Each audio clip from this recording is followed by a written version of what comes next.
Welcome back to Power and Politics. Deadly protests continue this evening in Iran.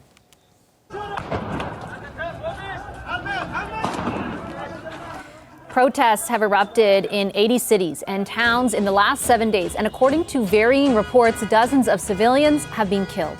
The violent anti-regime demonstrations were sparked by the death of 22-year-old Mahsa Amini last week. She died after being arrested by Iran's so-called morality police for wearing a, quote, improper hijab.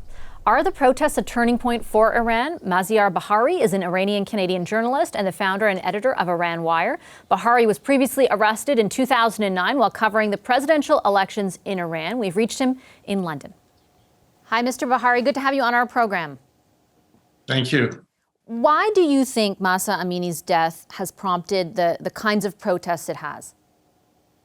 I think it was a combination of factors. Iranians have been disenchanted with this government for many years. We can say at least for the last 2 decades. Iranians are becoming poorer every day. The regime is becoming more oppressive. The gap between the government and the people is widening every day. And people were waiting for an occasion in order to rise up and come to the streets, as we saw in 2009, 2017, and 2019. But also the death of an innocent young woman who was not a political activist, who only was killed because of her hijab.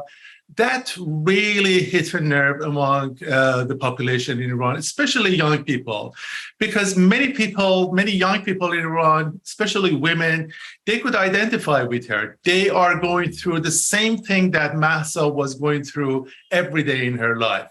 They are being harassed every day like Mahsa was being harassed. And at the same time, many older people, they could see her as one of their own children.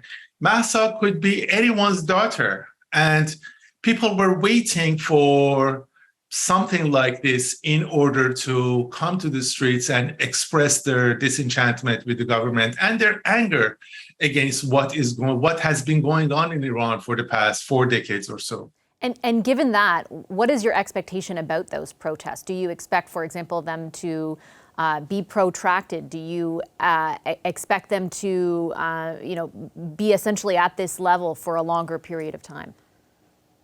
Well, it's very difficult to predict because the government has been practicing for this kind of occasions at least since 2009, since the Green Movement. They have had different branches of the Revolutionary Guards ready for such occasions. So it's very difficult to know whether the government can contain it or not.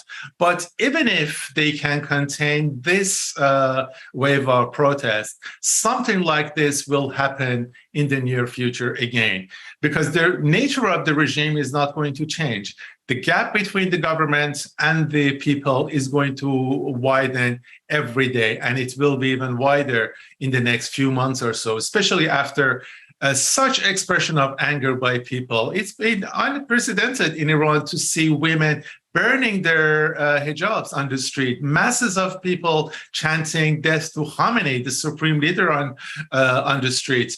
So this is a watershed moment for Iran. Whether it's going to result into some change or not, it's very difficult to predict. But at the same time, unfortunately, there is no viable opposition in Iran. So even if the regime is toppled next day, we don't know what is going to be replaced with. But the situation is not tenable, and something will happen in the near future. What do you think of the role of the international community in amplifying some of that opposition in particular? Obviously, I'm not talking about regime change or advocating for regime change, but this particular incident, this particular tragedy has really, in my view, from what I've been experiencing, even with people reaching out to me, asking me to cover this, really resonated in a way I have not seen before. Yeah, of course. And I think many people around the world, they sympathize with the plight of Mahsa Amini, the 22-year-old innocent girl who was killed because of her hijab. And that is why we see this international wave of anger against what the regime has done.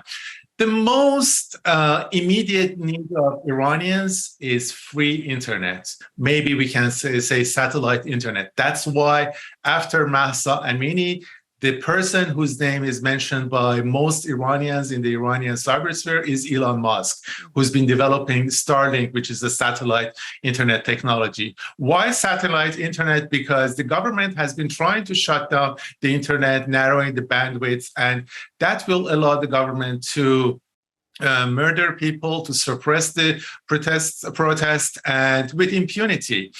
But Iranians need free flow of information within the country in order to be able to share information, gather information, and mobilize themselves.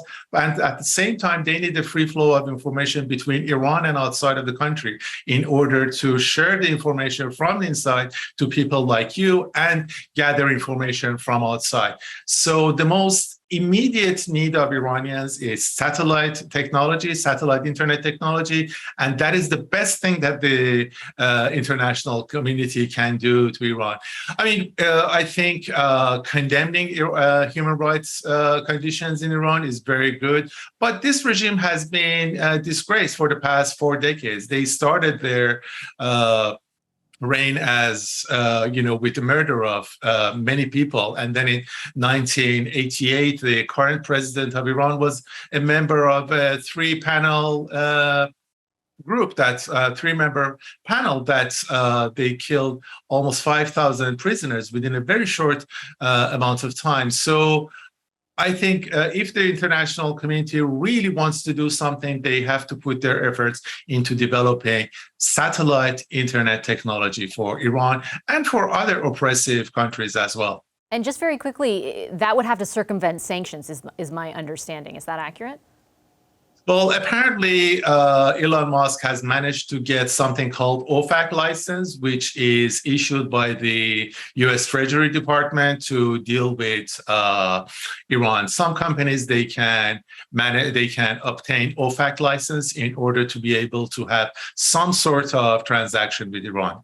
Okay, I'll leave it there, Mr. Bahari. Thank you very much for your time. Thank you. Hi, I'm Vashi Capellos, host of Power in Politics. See more of our show by subscribing to the CBC News channel or click the link for another video.